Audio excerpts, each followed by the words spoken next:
in a world faced by the ravaging COVID-19 and the need for us to really find a lasting solution to it, and the Nigerian story in combating the scourge that is really becoming an enemy to the human race. I'm already joined by distinguished personalities, and also they will be adding their voices to the EDO GUBER 2020, which we're going to be looking strictly on the party candidacy and campaigns on the need to stem the tide and to ensure that we have violent and free and credible polls come September 19 in Edo State. For my extreme left, I have a motivational speaker, an astute businessman, a public affairs analyst, and he is Chief Dr. Bishop Inoyugeri Edokbolo, the Akozazi of Igara Kingdom. Thanks for coming, Bishop. Thank you for having me, Philip. A very good morning to you. And next, I have a legal practitioner, a doctor, and he is the senior pastor of Faith Pillars Gospel Center, Dr. Patrick Awo Osage. Thanks for coming, Patrick. It's my pleasure, and thank you for having me. And hello, viewers at home. Okay.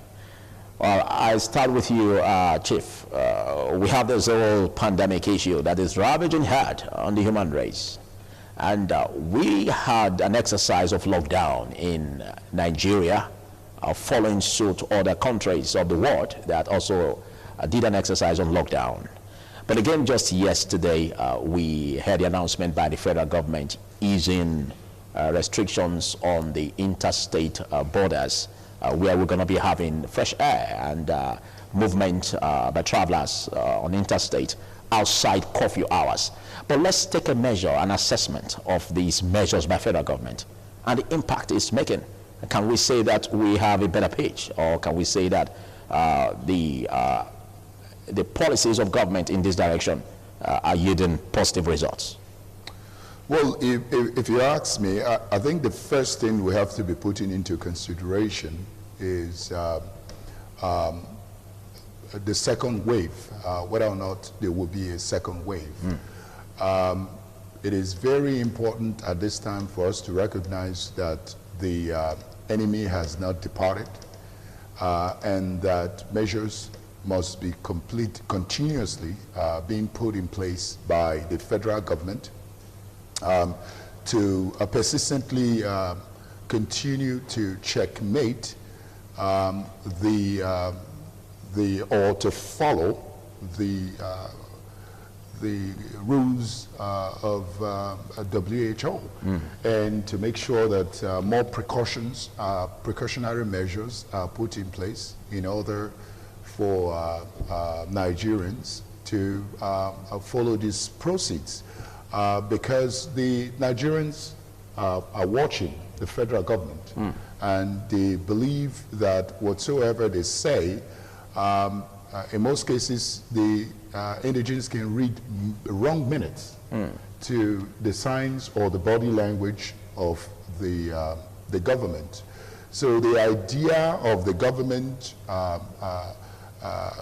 opening up these borders, it's a welcome development, because as a matter of fact, the people are really getting tired of the whole idea, and most of them are already taking the risk to even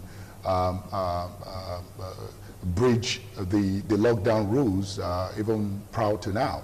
So the idea is a welcome development, but at the same time, you have to put the right measures in place. For instance, to consistently talk about it and advertise the fact that this thing is real and that is actually affecting most people. And those requirements that people, indigenes, has to uphold in order to prevent these virus from affecting or from being ravaging the indigenes. Yes. I think those ones has to be put in place, and most especially the area of having a jump pack settlement. Those areas has to be seriously looked into because it is very important at this time for us to consider the fact that anyone that is affected in the country stand in the position to spread it to others. And that is apparently not what we want, because I don't think at this time we are still in the right position to to be able to curtail this, given what we have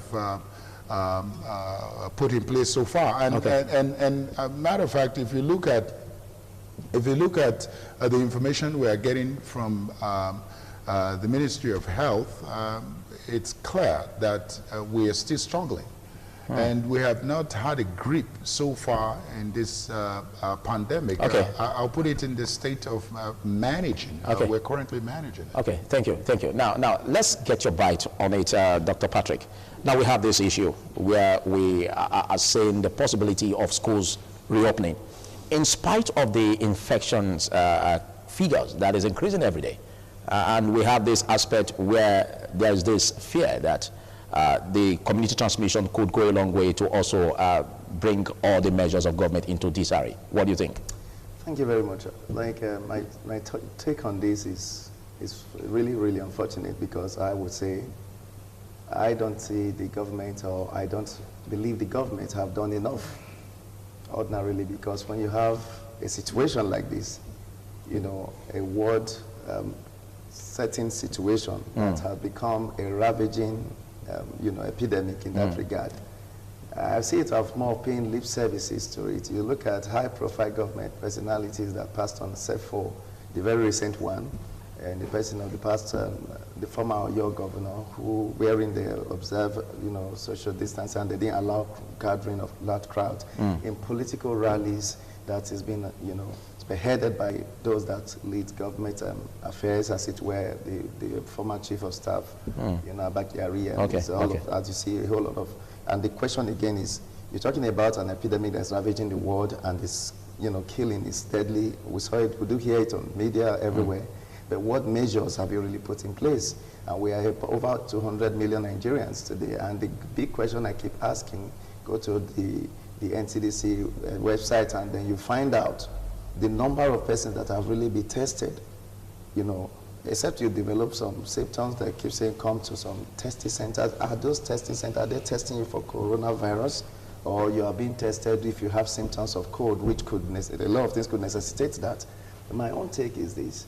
I honestly believe the government have not done enough in that regard. And again, to keep the people, when you even come out palliatives, that other nations were, you know, busy reaching out to their citizens to ensuring they cushion the effect of the lockdown. Because you cannot talk of lockdown when you have not made provision. It's funny to say you are locking down the folks in the house, and at the end of the day, they are unable to even feed themselves. They don't have anything they are doing. I think that is what has actually led the government to say, let's ease up this whole thing, because you can't keep the people in. There is nothing to be doing inside, and obviously it's not as if it's the best time, so to speak, compared to, or rather trying to draw a correlative line between what the World Health Organization have said. I honestly believe we are still far behind time in that regard, and I think they should do more. And you know, the citizens should be uppermost in their mind. If we could go to the political rallies and large crowds gathering everywhere, and then I don't see anything you are really doing in that regard. You speak about the measures of government, that they are not doing enough. Yes, absolutely. But again, can you also take a bite on the observance of these COVID-19 protocols by the populace, which again, one could say, like political pundits are saying, that they are not doing enough in the area of the citizenry, where we have flouting of rules on social distancing, we have flouting of rules on wearing face masks. Isn't that worrisome? It's worrisome. Like I did said, you see, everything rise and fall on the leader. The leaders must live by example. Okay, when a leader, ordinarily that should know, that should lead by example, is flaunting the rule, what do you expect of the commoner on the street? So you can hear people saying, well, it's not real. I know our immune system are different. We have some that have not weak immune systems and all whatnot, so that we make this virus work against them, as it were, when they have, issues with their health.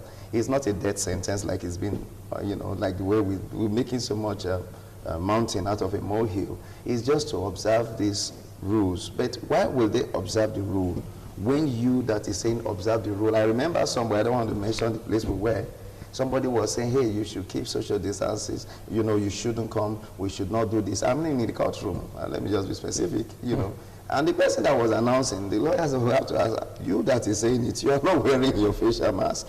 You are trying to enforce a rule that you are not imbibing. It doesn't add up. So that's basically where it falls out. If everyone is like, you saw when it just started in China, we saw the clips and we saw how the government was so hard on the citizens and how they went about it.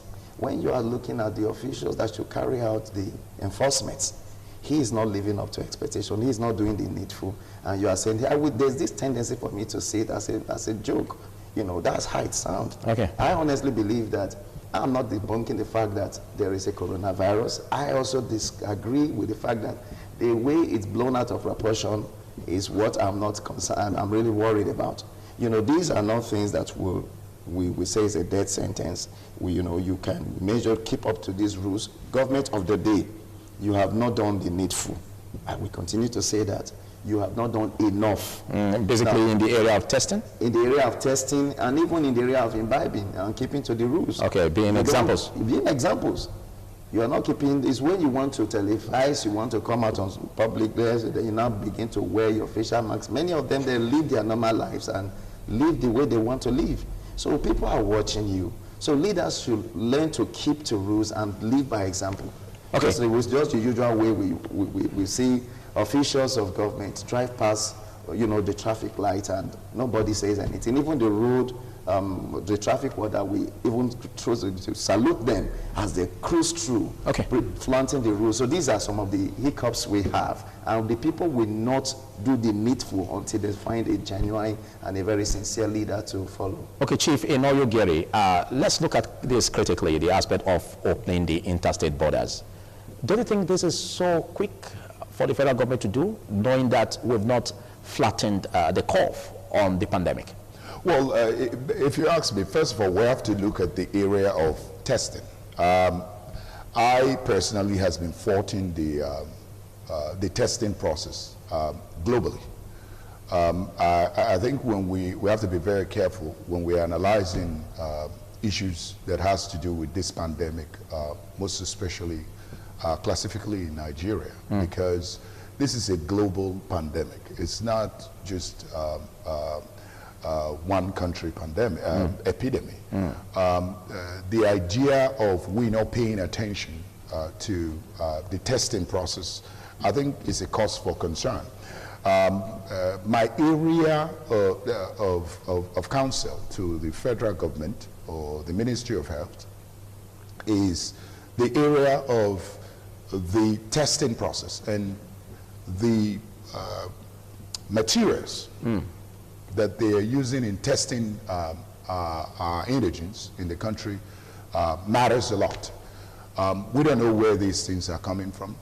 And this virus, up till now, we don't know specifically how it actually spreads, because there's a complete misinformation about how these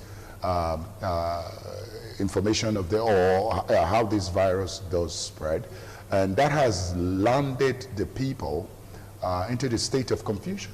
And you and I that is here, we know that we don't really understand what this whole coronavirus is all about, if you ask me. That's correct. You and I will, in most cases, say, oh, this pandemic is really going on. Yes, we hear about these numbers. We hear these numbers. We see the figures. These things are rising dramatically. Some are saying, if I look around me, I've not seen anybody who has died. Some are saying, if I look around me, I don't really see anyone who has been caught up with this. But do they need to wait for that before they believe the story? Not necessarily, but what I'm saying is that if you're drawing the statistics, you have to use yourself. You have to use yourself and your surrounding to actually draw your personal statistics. But I'm looking at it from the global context. Because it's a global pandemic. It's not a national issue. It's an international issue. So my concern and my counsel to the federal government, because we are so soaked with this habit of receiving things for free, these whole testing kits can be infested with this virus for all we know. Now, if you pay attention and do a careful follow-up or research about how these whole numbers has been skyrocketing in different countries, you and I will agree that it is during the testing proceeds that you begin to see these numbers skyrocket. Okay, back to the question. Yes. So now, back to the question about, opening the borders. Yeah, is it right to open the borders now when we have the curve that is yet to be flattened? Well, I'll tell you that is the right thing to do, because you don't expect the people to die in their own home, all in the name of trying to observe the lockdown of COVID-19, and no proper measures are put in place for these people to. But the challenge there is that the populace are not even queuing up or taking pace in protecting themselves. No, but one thing you have to understand is that hunger virus is more detrimental than COVID virus. You have to take that into consideration. If I put you in a lockdown now as an individual for 5 days without having access to meal. But I think we passed that stage. We passed that stage. No. Now, what the government is saying that as you go out, ensure you observe the protocols of COVID-19, social distancing, ensure you wear your face mask. A lot of people don't care over this. No, but that's where leadership comes in. Absolutely. Okay? This is where leadership comes in. And that is why we're throwing the council out there, that our leaders should lead by example. How do you lead by example? Is to keep on, in whatever it is that you do, advertising the idea of social distancing. Okay, thank you. And moreover, also advertising the idea of whenever you want to hang out, make sure you hang out in a clear, free air where you can have access to space, because you cannot expect 12 people to be in a room. All these rules are there. Expecting a social distancing within these 12 persons. These rules are there. Yes. And what we're looking at is how is the populace observing these rules. Now, let's look at a big one here where the federal government also announced that in the course of easing these restrictions, there's going to be a reopening of schools soon. Now, the fear of a lot of persons is that, is it safe to reopen schools now when we have infection figures increasing? We have the pupils of primary 5 or primary 6 and GSS 3 students, SS 3, being rolled out to resume. Is it safe? Patrick? Well, in my opinion, it's safe. It's safe. Like I said, it's safe when there are preparations. Yes. But are there preparations in that direction? Why I said it's safe is this: even if you keep them for 1,000 years indoor and you've done nothing, you've achieved nothing. That's the truth. You're keeping them or shutting down and doing nothing. We're just watching, just like a helpless mother crying over her baby in the hospital, so jumping around, running from pillar to post. How do I salvage my child who is dying and there is no doctor in the hospital? It boils down to just the same like one who didn't even leave the house. But what I want to say, governments still have the opportunity to correcting their wrong. They do have it, because everything rise and fall on leadership. Okay, but what should be done in the area of reopening schools in terms of gearing up preparations in that direction? Now, already we know the schools are going to be fumigated and people are going to be, I think I heard one of the high government functionary in your state saying what they intend to do, everybody will not just jump back to school. They are going to open gradually. It's not going to be, everybody come on, get back. Those that have exams, like primary 6 exams, and GSS 3 and then the SS3 subsequent, all these are the exams that we're looking at. They start with that and control it gradually. It's not everybody, come on, the virus is gone. Just keep, it's not going to be business as usual. They're going to come in gradually. But if you say, well, they shouldn't come at all, let them stay back at home where you are not doing anything. That's the angle I'm looking at. Because if you say, come on, and then we set the measures in place, like you mentioned a while ago, let me regress a little to that. Why is it that the people are flaunting it? what is the purpose of government? Why is leadership there? If people run foul of the law is there to get them on. I know if you live out of this country and you park wrongly, other than being fighting, engaged in a physical combat with the person, you make the person pay bills. When you pay bills, you know definitely you are not going to, when you know you are going to pay bills, you will definitely behave well. So if people know that you could even be arrested, you could even be in prison for 1 week, you will know that this thing is serious. Government is taking it very seriously. Not leaving them, or they just give you a shabby warning. Why are you not wearing your facial masks, or what's that? If they can enforce it in that regard, then it will be all good and well. So like the schools, we have the principals, we have the teachers, we have the headmasters, and we have them. They need to be trained before you just say, come. Many of them are not health practitioners, so the health officials should call them. That's what government should have done, and show them, look, this is how you should run the schools now. Because of this global pandemic, we have to do this. They should be trained, but I don't see that coming. That's why I said, when somebody is helpless, what do you do? Okay, thanks. Let's see how that settles and why that settles, and we hope that the federal government will be rolling out more guidelines in ensuring that schools, the interstate borders are observed in terms of protecting the citizenry and preventing the spread of COVID-19. We're going to be also adding our voices on the EDO GUBER 2020. You agree with me that the race is becoming hotter than it used to be. Way back 2016, we had this party candidates of the PDP and the APC really gunning for Sadebe Avenue. But in 2020, there's a swap in political parties. And we have the APC candidate then of 2016 in the person of the incumbent governor, Governor Obaseki, now the PDP candidate for 2020. And then we had that which was the PDP candidate, Pastor Sageze Yamu, in 2016, now the APC candidate of 2020. Well, looking at this, I started with you again, Chief Inoyogari. Now, what do you make of this? Some say that this happens to be a crisis of character in political parties. Is that healthy for our democracy? Well, first of all, you have to look at the pre-existing habit of our political system, which is in a complete mess. And the reality of it is, this is also has to do with democracy.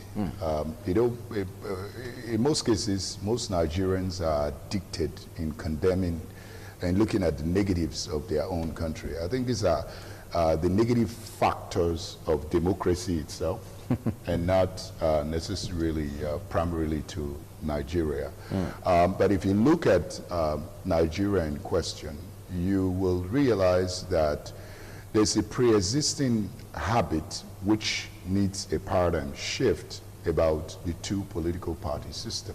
Okay. You have a lot of parties participating in the democracy process in Nigeria, and you will agree with me that today the paradigm of the indigents is primarily focused on two political parties, and which does not give room to a true democracy that is being advertised globally. I think America itself is also guilty. Having his own bites about it. It's guilty of this. So I'm looking at it from a global perspective. But the people themselves are problems to this effect, because they have allowed these political parties to box them into this believing system that it is two political parties that are powerful, and they are, they stand a better position of projecting the next governor, failing to realize that the power actually lies in their hands and not in the hands of the political parties. Okay, are you trying to say that there should be a paradigm shift by the people from these two political parties? Yes, yes. That's what we need at this junction, because until we begin to get that right, we will continue to see these game, this running around game, these political prostituting games coming, facing us. Because now you're talking about the fact that one candidate contested under the previous political party in the last election, and now he's on the alternative or the opposite party now, and likewise the opposite party is in the alternative party at the moment, which of course will go a long way to show you the fact that the political parties themselves does not have any credibility.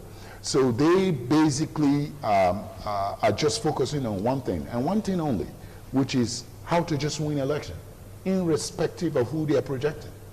They're not considering the people, and this is where the people should be more concerned about the fact that what we are really looking for is that individual who has the right manifesto and who has the right pre-existing mentality and the good pre-existing records that could not help us to determine their future, because it's obvious that it's these three things that determines your now and in your future, which is your previous thoughts, feeling, and action. And all these things are imbibed in your previous records. And that your previous record determines who you are now.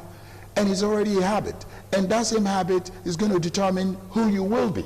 So on that note, the indigents should begin to think about expanding their thoughts during the process of voting, and not only narrowing their thoughts to the two political parties in the first place. Now, there are other political parties that are also featuring candidates. We as indigents should continue and begin to think about expanding our thoughts and looking into those other candidates in those other political parties, so that the idea of these two major political parties intellectually believing that they are the only two political parties that could project the right people would be a thing of the past. Okay, so, I think that's your opinion. I'll get back to you. Let me quickly pause you there. I'll get back to you. Now, let's look at it, because like he just said, and a lot of persons are also saying it, that is it that those political parties are taking the people for a ride, where one party is berating the candidate of the other party as being unfit in 2016, and now the party candidate that was deemed unfit in 2016 is now becoming the candidate of that party that said so.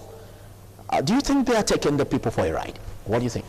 Well, it's rather laughable in the sense that we have leaders should be people of honor, should be men of honor and principle. I think what we're seeing or witnessing now is rather unfortunate. Yes, in as much as I agree that there should be several political parties and all whatnot. We have 15 political parties in Edo State already gunning for. Yes, we know. But we know also that many of them are not there because they want to win elections. So what are they there for? They are there to show themselves so that they become, appendages of that or whoever emerge, or maybe I will still be considered for some slots. That's genuine. So are you trying to suggest that this tilts towards personal aggrandizement and not for the people? No, when you talk about, for me, how many of them do I know now? How well have they been able to canvass all they want to do? Even as common as the pages of social media platform. If you have something, I remember Barack Obama, when he was coming on board, we kept seeing things he was saying, and people were wondering, this black guy, look at what he's saying. If you have ideas, it's not far-fetched. You have to dish it out for us. Thank God you don't even need to pay too much these days to push it out there for people to see that this person, and then they will give them information. They check your track record, like my colleague had said here. You need to know, because you can't just come up to talk. Talk is very cheap. We've had people talking back and forth, and at the end, it turned out to be nothing. Now, back to what you just asked. Looking at it that you condemn someone at a particular time, you said all sort of things. That's what plays out now. You have said something like those projecting candidates now, parties, so to speak. A party A is saying, well, this person is not fit to be at a particular time. At another time, you say, well, it's all good. And again, I don't think... How do we reconcile the difference? You cannot reconcile it. No, because what is written is written. Okay, but there's this dictum by politicians that well, they don't have permanent friends or permanent enemies, but what they have is permanent interest. Not criminal allegation. I cannot tell my brother here now that you did this, you did that. And these are things, and I'm saying I'm waiving my immunity, you know, as a sitting governor, making that by virtue of my office as governor, I have dug into your profile where you served as, you know, in the government as a senior government official, you know, before now, that this is what I found. So you have given, and you have gone to the extent of saying that you are ready to waive your immunity, that you could be prosecuted for libelous, scandalous, and words like that that you have said. These are things that cannot be taken common. Ordinarily, if a thing like that is done, what behoves on the other person is to come out to clear the air. And you kept mute. You didn't say nothing about it. And then people are wondering, so could it be that silence, why is it quiet about it? Why have you addressed those issues? Those are the questions that are on the mind of the people. They have alleged you did this. They have alleged you did that. They have alleged you did, oh, it's an allegation, I agree. I'm a lawyer, so I know these are allegations. But it's for you to now win public, you know, public respect. People should come back and say, well, my people, look at this. And come back with evidence. Good enough, he is also a lawyer in that regard. You could come out and say, this is what happened. This is how it happened. Even if you have heard, I remember Bill Clinton even had, you know, an amorous affair in the White House. And he said, I have sinned. And the people saw him, he wept about it, and then he came out, and the people accepted him back. So what I'm saying is not that nobody is saying you must be a perfect person, but you must tell the people the truth. You must let us know. So that's by the way. Now, and again, the bit of 2016, a man came on board that we didn't know. That's the person of Godwin Obaseki. Everybody was wondering. I didn't know him. I'm from Adam. Who is this one? Where is he coming from? Is he a Benin man? They said he's a Benin man. Where is he from? We had not heard of him before. I have not seen him before. I know Don Pedro Obaseki. I don't know who this man. They said he's the one that would be contesting. So everybody, I had this no. You know, like people keep saying, why will your thoughts could change? Yes. And they said, no, this guy, we don't know him. Okay, there was this suspense on the minds of the electorate. And yes. But the trial of the administration. Now, yes, but the man who was projecting him said, look, you consider me a successful governor? And people say, yes. This man I'm projecting now was the brain behind all I did. Wow. Oh. People now say, wow, you fascinating. He did everything. When I was wanting to contest election, he put money together and supported me. Say, I want you to do this for the Edo people. This man, you mean he did that? Because of what you have done, and they have seen some ray of lights in what you have been doing, and people were happy about it. And they were inspired, because leader is all about inspiring the people. So that was what Ghana support? Yes. Now he became governor. Along the line, people were still watching him. Along the line, there were issues within his party. People saying, well, he's not giving them opportunity. And people were asking, what's the opportunity? Is it that this guy has become a fraudster? Is it defrauding or, you know, siphoning money from the state? They said, no. They were not forthcoming with that. That's not what's the issue. Okay, we are lawyers. Let's investigate and find out to see there was no trace of maybe fraud or what have you, as it were. Now, the question was, oh, he doesn't take care of those that helped him in politics or helped him carrying the party along. Carrying the party along, those kind of words. And you know, I even heard the former commissioner saying that, you know, as he's saying he wants him to share the money. He said, is the money his money? Is it not the money of Edo State? Now, he is justifying the sharing, that the money should be shared because it's Edo State's money. So people are wondering, why will you say such a thing? And the man have not been alleged to have taken money unlawfully or diverted funds. So the big question is now, and people are now beginning to see what he has done. That he has been able to put a whole lot of, look, it's not about giving so much money. Give me some person's peace, because we know how this town was before now. That you have people on the street, even hitting a grown man, beating him up, all in the name of you are wrongly packed and stuff like that. A lot of issues we're having around. But what I'm saying here is this. You cannot be speaking from both sides of your mouth. And that is the problem. And that is where we are. Okay. The people will look at both character. You still have the floor? Okay. With all respect. The people will look at clearly. You said something about setting this particular person before now, and they have gone back to find out. You mentioned Professor Isage, how investigations were affected because of certain activities in the university. People have that one. How can you wish that away? Now, you should come out to say, well, if I were in his shoes, yes, it happened. This is what led to it. I'm human, and I could make mistakes. And whatever mistake I made, people will say, well, you will not draw the sympathy to say, well, all he said about me were not from his heart. Okay. That is not correct. Okay, we've seen all this play out, and just like Chief Dopolo did say, that there should be a paradigm shift by the electorate from these two major political parties to other parties. Do you subscribe to that? Yes, I do, but the challenge is how. You know, you don't just say, let's shift now. It's good, it's a good talk and a good idea. He said, when the desirable is not available, the available becomes desirable. Or becomes acceptable. Acceptable, that's whatever. So the way it is now, we really want somebody who could come up. But again, the devil you know is better than the angel you don't know. Who are those persons now? Who said that? I'm just saying. Was it God that said that? The devil is a common word that was used in a so that's your opinion. Transaction. Yeah. It's what we all know about. It's not an opinion. It's what the one you know. Now listen now. We have talked about 15 political parties. Who are those persons contesting in other platforms? We don't know them, like I just said before. What I'm trying to say now, if you really want to be governor, if I want to be governor, I don't need to have all the money. Even if I contest and I fail to win as the one winning governor getting to become governor, what I should do, at least I should let my people know that this is who I am. They should go and verify. They should know what they should have track record. You know, there are some persons I have begun to study about, although they had, you know, they didn't step down in the primaries of the said party now. You know, I've looked at them, look at what they have been doing. What have you done for society before now? How have your life been? What are the criminal profile issues around you? What have you been? Have you been indicted? So are you saying that should be a determinant factor in throwing your weight behind the candidate? Obviously, I would not just me. The generality of the people, the average man on the street want to know who am I giving my vote? Okay, what about the manifestos?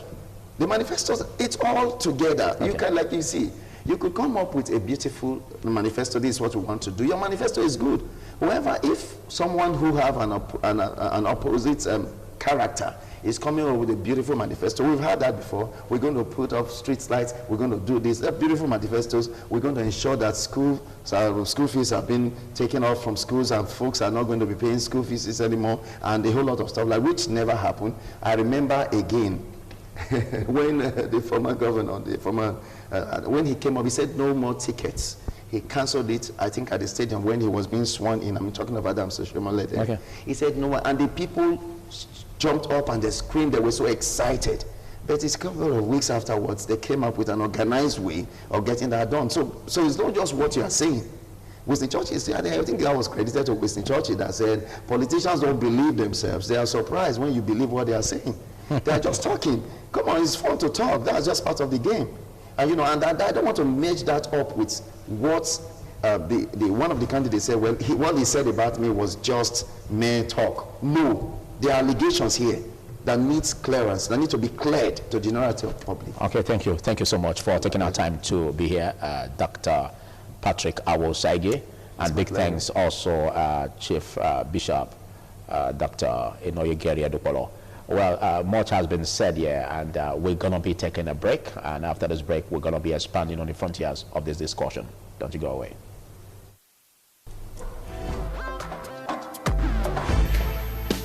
Talk about power play, global politics, economy, security, who gets what, when, and how in the global arena. We must therefore dedicate ourselves to finding consensus. And the paradigm has shifted in favor of change and transformation. We hope to extend our economic partnerships with countries who are committed in both Africa and the United States. We're working closely with international partners, including through the UN Security Council, to de-escalate tensions and are monitoring developments closely and considering implications for British nationals. International Forum gives you insight into global issues, programs and policies, how it affects you and I. Join me, Marshall Wilson. I'm an analyst as we do in-depth analysis on global events on International Forum on ITV every Tuesday from 1:30 p.m.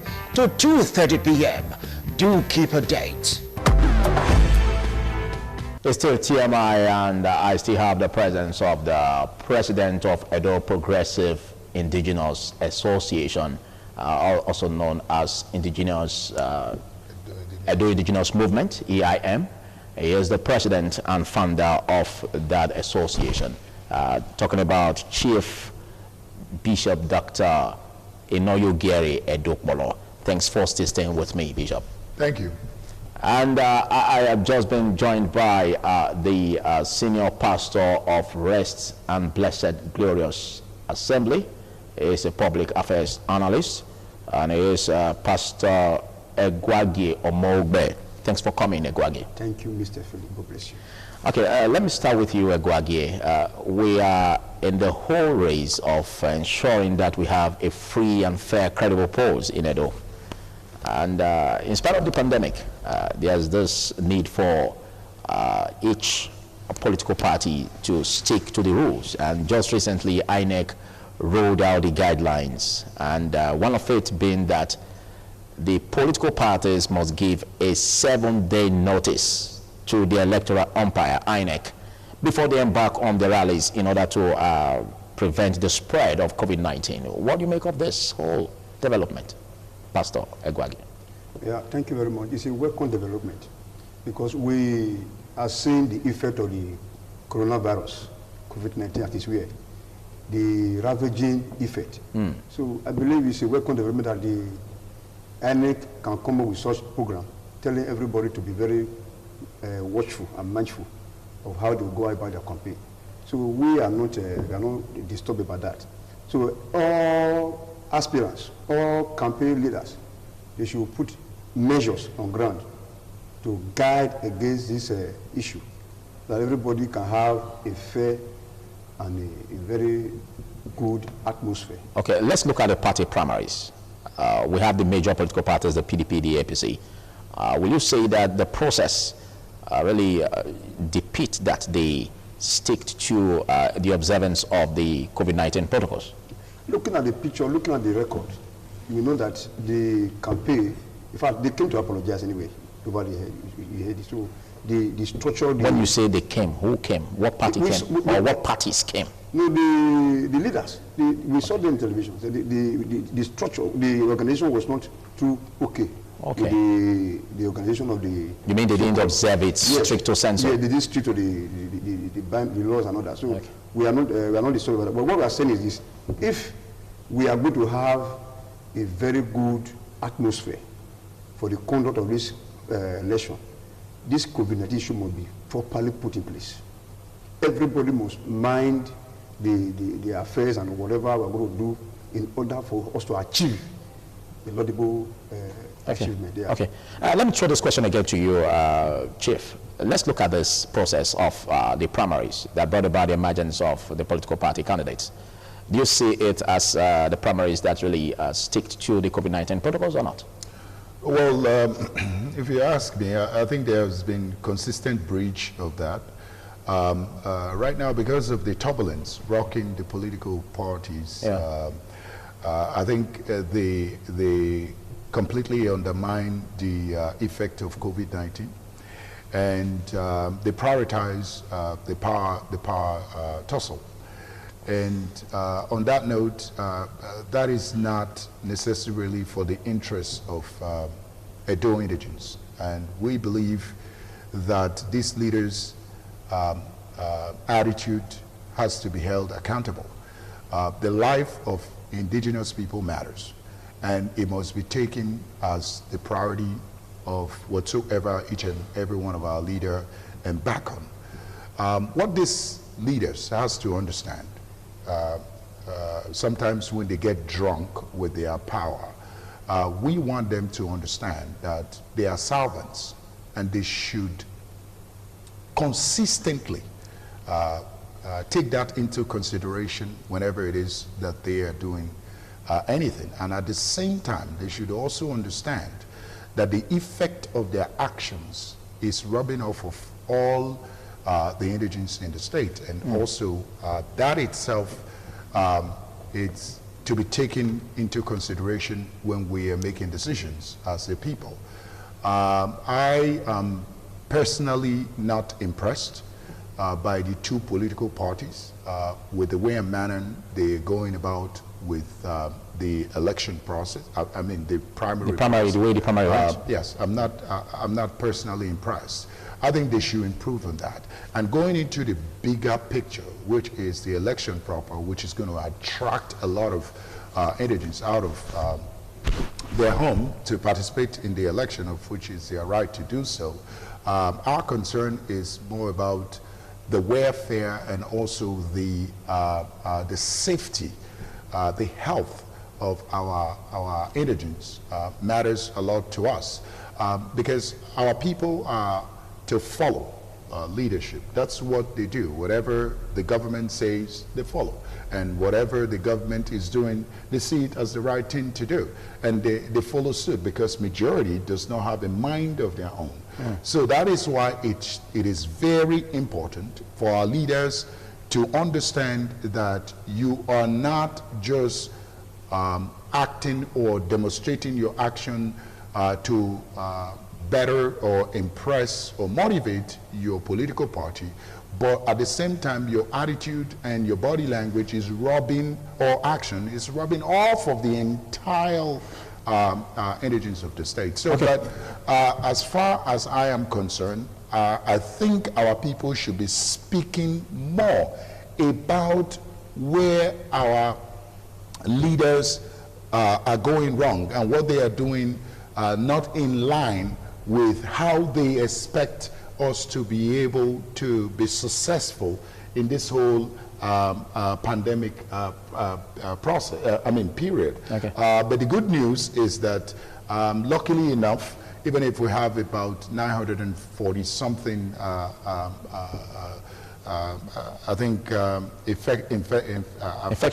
affected people in Edo State at the moment, the death rate is relatively low. Okay. That is the good news. Okay. And I believe that those are areas we have to... Right. Let me quickly pause you there. Now, let's look at the process that brought about the incumbent governor of Edo State, Godwin Obaseki, into becoming the flag bearer of PDP by moving away from the APC, the torso within the APC, and all that transpired.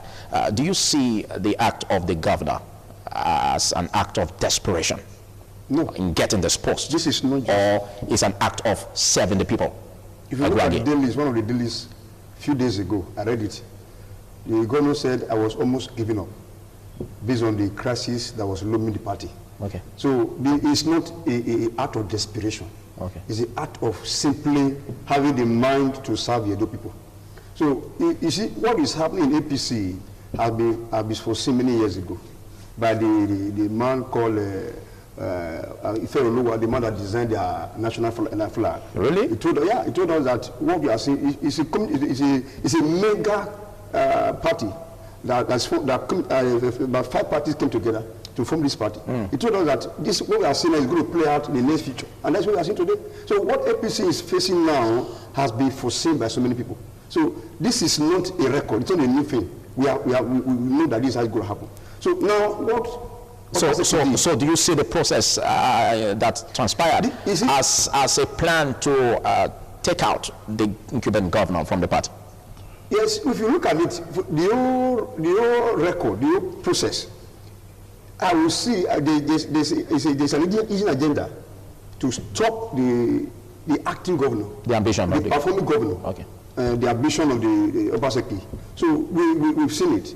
So the people behind the scene, they know themselves. So Obaseki told us that he's not willing to leave APC, irrespective of the crisis that is looming the party. He says he's going to contest under the platform of the APC. But by and large, we see the intents of the crisis. The crisis was getting harder and harder. So a few days to the primary, you have the record.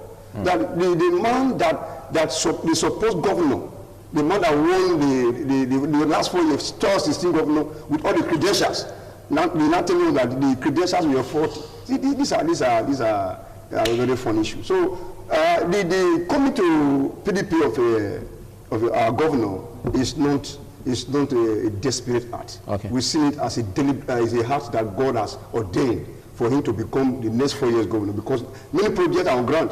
Like the Ekon Road, as is, we are coming from Ekon Road, we are begging that road should be completed. We are suffering. Also, these are things we want him back to come and finish the project. So like Amagba Road has been, we are happy for the notable achievement that is achieved. So we want these things to continue. Everybody, I'm not campaigning for, I'm a political person. So we want to, all Edo persons, the politics has gone beyond the level of just party. Politics is not the realm of characters. So we are looking at people that are ready to perform, deliver for the people, that allow, they alleviate the suffering of the people, bring down the complaint. Okay, what do you see as a determining factor in this race? And looking at the occupancy factor, do you also see it as a determinant? Now, gone are those days to tell you that the acting governor will always get the day. Gone are those days. Now, what people are seeing on ground, the Ishan said, what you kill, let me see it. It's a proven in Ishan. So we are not looking at the incubation of the governor. We are looking at the performance. Okay. If you have not performed, I tell you, Edo people will not vote for the second time. Politics has gone to that level.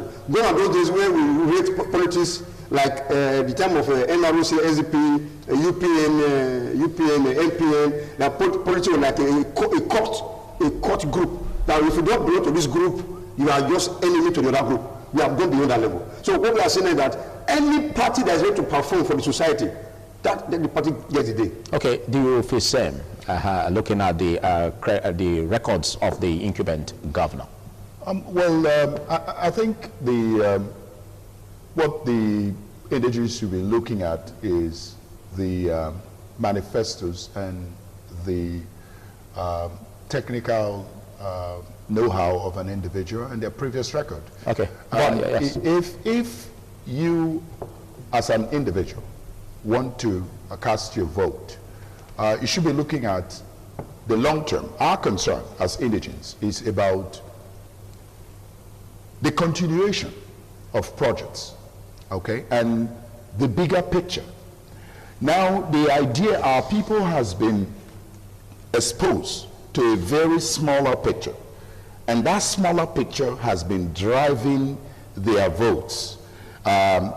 Whenever they see any little performance, because of the previous history of the previous governors who has not performed at all, when they see a little step forward, which is a welcome development, they grapple it. They have the tendency of hanging on to it, and which is a good thing. But it is high time we have to be looking at the bigger picture. And what is this bigger picture?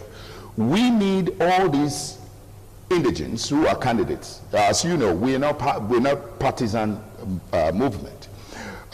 We need all these candidates of political parties to roll out their manifestos rather than putting their pictures in billboards. We want to see more of their manifestos, and we will be looking forward also to, we will be looking forward also to setting up debates. We want to hear how you are going to be, you are going to get all these done, most especially in the area of security.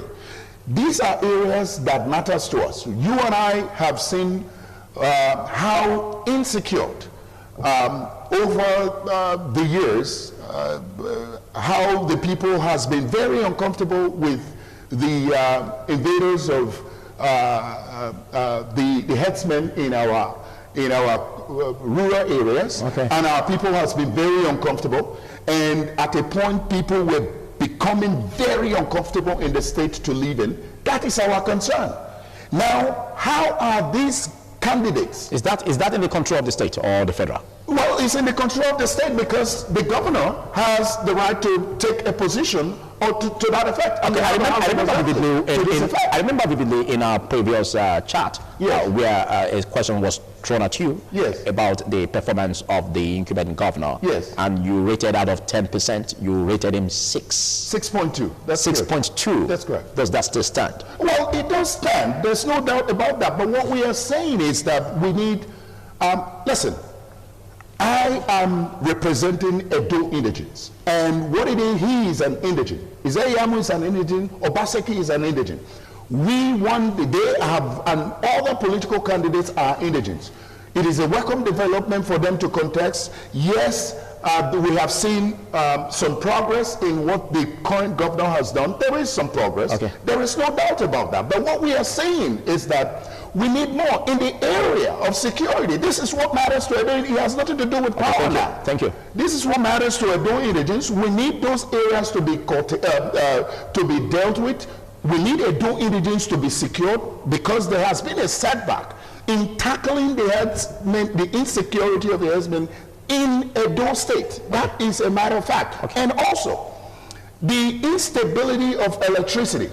We need stability of electricity. Listen, see, there is so many ways, other than, I'm not talking about, I'm not being partisan here. There's so many, I'm looking at individuals. There's so many ways we can attract stability of electricity in our state. You are talking as a master businessman. Yes, we can attract stability of electricity in our state. And these are issues that matters, not an individual. And by doing this, we need to motivate our candidates or whosoever become the governor. We are ready to partner with them because that's our responsibility as indigents to make sure that things work in Edo State. But why did I say that? They can partner with other companies from outside the world, like there is hydroelectricity system. All right, they can attract that. Thank you. I think we can take all that some other time. Big thanks, Chief Dr. Bishop Enoye Gary Adopolo, for taking the time. I really needed to throw these points across because these points are very important, and I think our people need to hear it because we have been looking at the small picture. Although we've been making progress, we need to expand this program. Okay, now, Edo State as a whole, we do not have a conventional, we do not have like a mega mall where Edo indigents can go for shopping and say, okay, this is our state center. We need affordable housing in Edo State to accommodate most of our low-income indigents. These things are needed in the state. And we also need the road construction towards the Gili project. Road construction. Yes, that he just cited. Yeah, so don't you think that is also important for development? See, we have always been talking about international airport and international seaport. We'll get there. This is, no, don't say we will get there. Yeah. We have to start. And one habit that our pre-existing governors has been cultivating is the habit of embarking in a project and abandoning it, and the new governors coming in and abandoning those projects. Those areas, these Edo indigents should be taking, is going to be taking that. And you want a change of narrative in that direction. 100%. Thank you. Okay, I take that as your final words as we round off. Your final words, Gwage. We don't believe in manifesto. Okay. We believe in manifestations. So we want every candidate, all the political parties, but we are majoring our attention on PDP and APC. So we want both of them. They are going out there, but I know Edo people. I know they are out there to vote for persons that have credibilities. So they are going there for persons that have records, as we earlier said. So like you made mention of finishing the project in your area. Yes. So I want us to. You seem to have a passion for that. Yes, I have a passion for that. Strong passion for that. Okay. We are loading Obaseki. We are thanking for what he has done. Okay. Most of us from the Kenyan Road, we are still begging him to come and finish that for us. Thank you, Pastor Gwage, Senior Pastor of Rest and Blessed Growers Assembly. And big thanks, Chief Bishop Dr. Enoye Gary Adopolo, the President of Edo Progressive Indigenous Association, also known as Edo Indigenous Movement. And this is where we call it a wrap on today's discussion on TMI. TMI still continues, but shortly we'll bring you insurance segment. Don't you go away.